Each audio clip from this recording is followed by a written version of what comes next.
Hi guys, இன்னைக்கு நம்ம சேனல்ல என்ன வீடியோ பார்க்க போறீங்க அப்படின்னா 10th மேக்ஸ் எக்ஸசைஸ் நம்பர் 3.15 வந்து தேர்ட் சம் தான் பார்க்க போறோம். கொஸ்டின் பாருங்க. Graph y equal to 1/2 into x. Identify the constant of variation and verify it with the graph. And also find y when x equal to 9. Find x when y equal to 7.5. So question என்ன சொல்லியிருக்காங்கன்னா, இந்த ஃபங்க்ஷனுக்கு graph வரைய சொல்லியிருக்காங்க. ஓகேவா?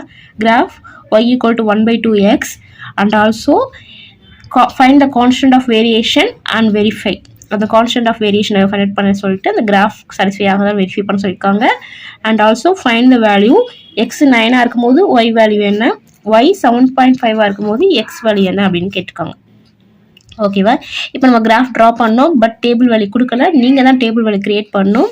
So given function என்ன கொடுத்துருக்காங்க அப்படின்னா y equal to 1/2x.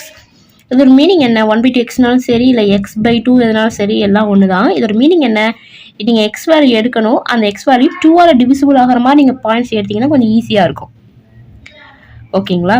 So x should be divisible by 2 எடுத்தீங்கன்னா கொஞ்சம் ஈஸியாக உங்களுக்கு ஆன்சர்ஸ் வரும். ஸோ நான் எக்ஸ் வேல்யூ எடுக்கிறேன் பாருங்கள். 2ஆல் டிவிசிபிள் ஆகிற மாதிரி ஃபர்ஸ்ட் வேல்யூ 0 எடுத்திங்கன்னா y வேல்யூ 0/2 0. நெக்ஸ்ட் 2 எடுத்திங்கன்னா 2/2 போடுவீங்க, 2/2 1. நெக்ஸ்ட் எக்ஸுக்கு பதிலாக 4 எடுத்திங்கன்னா 4/2 2. எக்ஸுக்கு பதிலாக 6 எடுத்திங்கன்னா 6/2 3. எக்ஸுக்கு பதிலாக 8 எடுத்திங்கன்னா 8/2 4. எக்ஸுக்கு பதிலாக 10 எடுத்திங்கன்னா 10/2 5. So and goes on. இது போய்கிட்டே இருக்கும். ரைட்டா?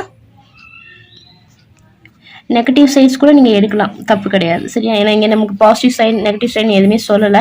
பட் நீங்கள் அதை வச்சு நீங்கள் கன்ஃபியூஷன் பண்ணிக்க தேவையில்லை. நம்ம பாசிட்டிவ் சைட்ஸ் எடுத்திங்கன்னா சீக்கிரமாக ஈஸியாக உங்களுக்கு வந்துருக்கனால நம்ம பாசிட்டிவ் சைட்ஸ் மட்டுமே எடுத்துக்கிட்டேன். ஓகேங்களா? ரைட். இப்போ நம்ம கே வழி கேட்டிருக்காங்களே, find the constant of variation. முதல்ல இந்த டேபிளில் பாருங்கள், எக்ஸ் இன்க்ரீஸ் ஆகிட்டே போயிட்டே இருக்குது, ஒய்யும் இன்க்ரீஸ் ஆகிட்டே போயிட்டே இருக்குது. ரைட்டா? X also increases, y also increases. therefore given data is in direct variation. என்ன வேரியேஷன்? Direct variation. ஏன்னா எக்ஸும் இன்க்ரீஸ் ஆகுது, ஒய்யும் இன்க்ரீஸ் ஆகுது. ஸோ டைரக்ட் வேரியேஷன் என்ன எடுக்கணும்?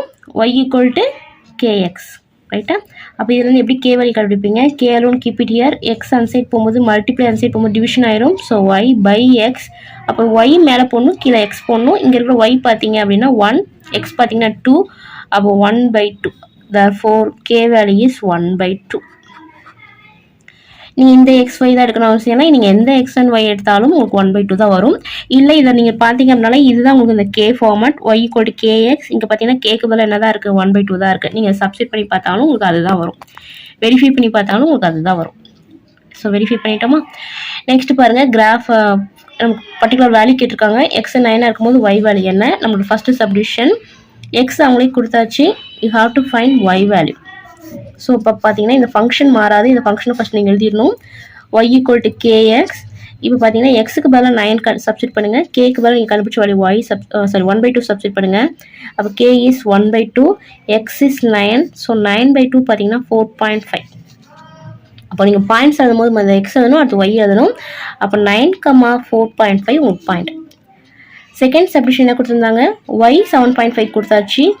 They're asking X. ஓகேவா? அப்போ ஈக்குவேஷன் எழுதிக்கோங்க.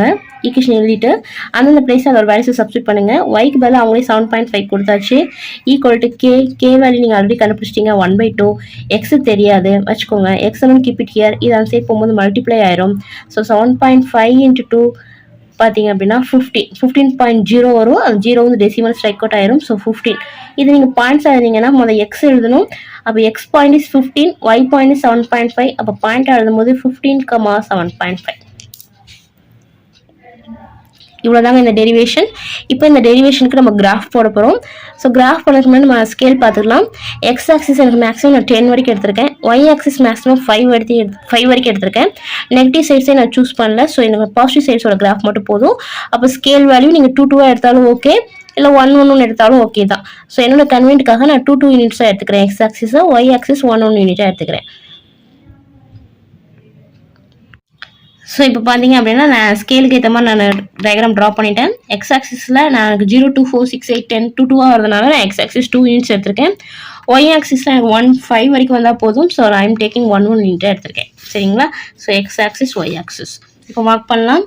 0க்கு 0. ஸோ கண்டிப்பாக இது ஆரிஜின் வழியாக தான் போகும். ஓகே, நெக்ஸ்ட் 2 எடுக்கும்போது 1, எக்ஸ் 2க்கு ஒய் 1, அப்போ 2,1.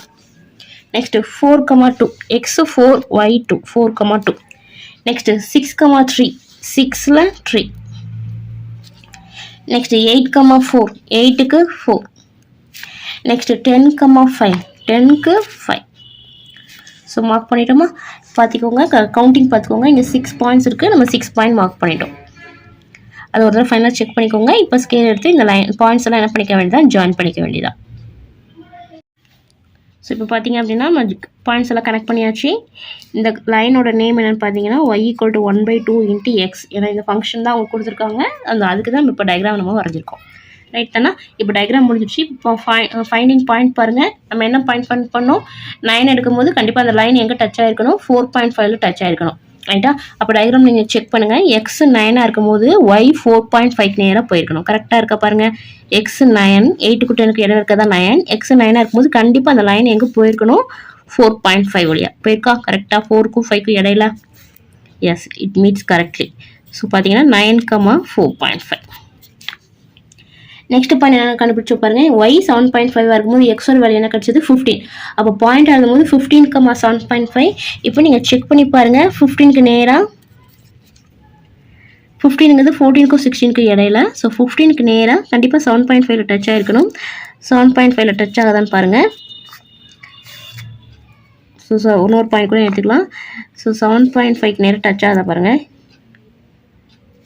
சாரி, 15க்கு நேராக. ஓகேவா? ஸோ இப்போ நம்ம எக்ஸ்டெண்ட் பண்ணி பார்க்கலாம். 7.5 நேரம் டச் ஆகிருக்கா அப்படி சொல்லிட்டு. ஸோ இப்போ பார்த்தீங்க அப்படின்னா லைனை எக்ஸ்டெண்ட் பண்ணிட்டேன். நீங்கள் கரெக்டாக செக் பண்ணிங்க அப்படின்னா 15க்கு நேரம் எங்கே டச் ஆகுது பார்த்தீங்கன்னா 7.5 நேரம் எக்ஸாக்டாக டச் ஆகுது. So this point is 15,7.5. இப்போ என்ன பண்ணுறீங்க, ஸ்கேல் எடுத்து கரெக்டாக எனக்கு ஜாயின் பண்ணி காட்டிடுங்க. ஸோ இப்போ பார்த்தோம் அப்படின்னா லைனும் வரைஞ்சிட்டோம், அவங்க சொன்ன ஃபைண்டிங் பாயிண்ட்ஸும் வரைஞ்சிட்டோம், எவ்ரிதிங் கரெக்ட். பட் இப்போ நம்ம யாரோ போடலாம். என்ன கொடுத்தாங்கன்னா எக்ஸ் 9 கொடுத்துருந்தாங்க, நீங்கள் தான் 4.5 கண்டுபிடிச்சிங்க. அப்போ எக்ஸ் 9ஆக இருக்கும்போது y value is 4.5 and y 7.5 இருக்கும்போது எக்ஸ் வேல்யூ இஸ் 15. அப்போ ஒய் தான் கொடுத்துருந்தாங்க, ஒய் 7.5 இருக்கும்போது எக்ஸ் வேல்யூ 15. அப்போ ஆரோ டைரக்ஷன் இந்த பக்கம் வரும். ஸோ அவ்வளோதாங்க இந்த sum. This is the diagram for this graph. So again one time நீங்கள் ப்ராக்டிஸ் பண்ணி பாருங்கள். Thanks for watching.